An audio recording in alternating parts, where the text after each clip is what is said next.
dunia pertahanan, perang tidak selalu terjadi di laut. Kadang, ia terjadi di jalur produksi.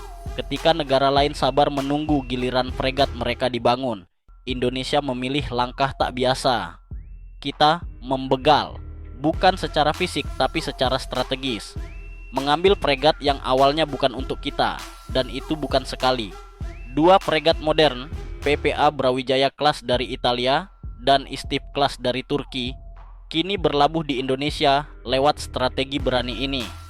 Tapi pertanyaannya, apakah langkah cepat ini cukup untuk menciptakan efek deterrence yang nyata di kawasan?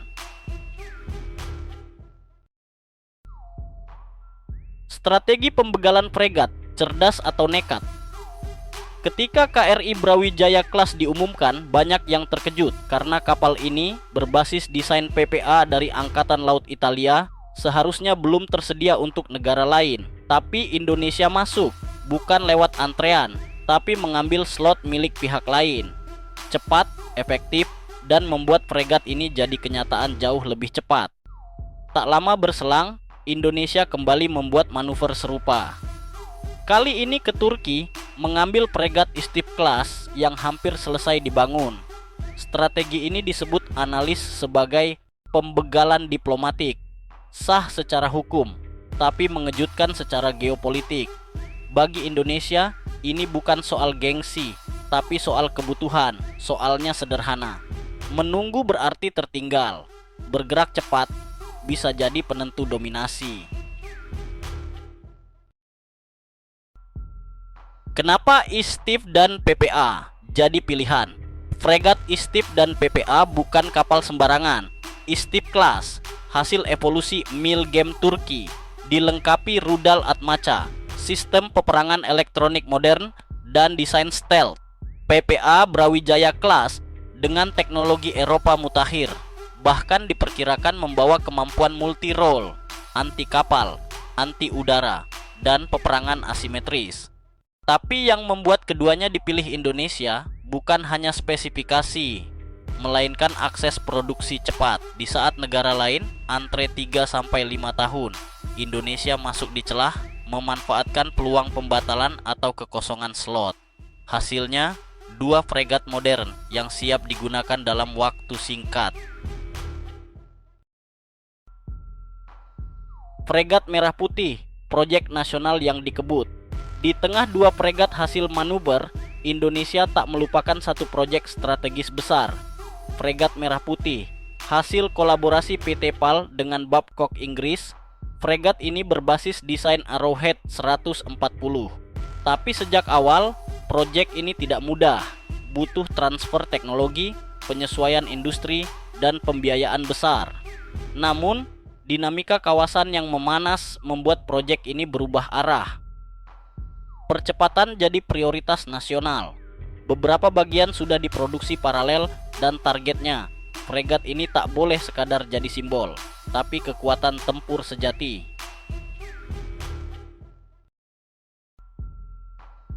Apakah ini cukup untuk efek deterrent? Deterrent tidak datang dari jumlah saja, tapi dari persepsi.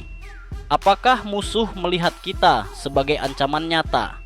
Dengan fregat PPA, Istif, dan Merah Putih, Indonesia mulai menciptakan kombinasi menarik.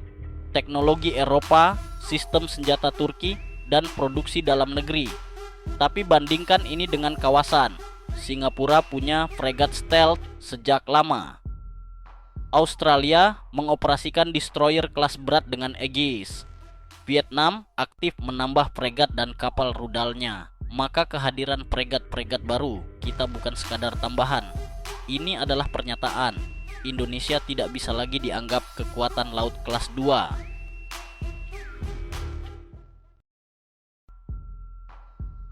Strategi besar TNI Angkatan Laut menuju Blue Water Navy.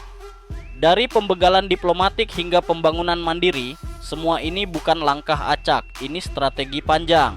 Menjadikan TNI Angkatan Laut sebagai kekuatan laut regional yang mandiri dan diperhitungkan. Blue Water Navy, istilah yang dulu hanya dibahas di seminar pertahanan, kini mulai terlihat bentuknya. Dengan misi penjaga perdamaian, pengawalan ALKI, dan rencana memperkuat wilayah timur termasuk sekitar IKN, Indonesia mulai membangun armada samudra.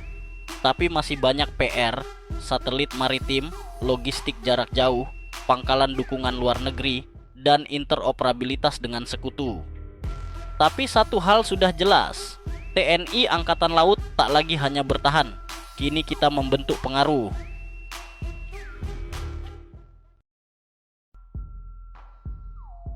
Dua fregat yang semula bukan milik kita, kini berjaga di lautan Nusantara, dan satu fregat lahir dari tangan bangsa sendiri. TNI Angkatan Laut tidak hanya memperkuat, tapi mulai menciptakan deteren. Dan mungkin inilah awal dari kekuatan laut Indonesia yang tak bisa lagi diremehkan.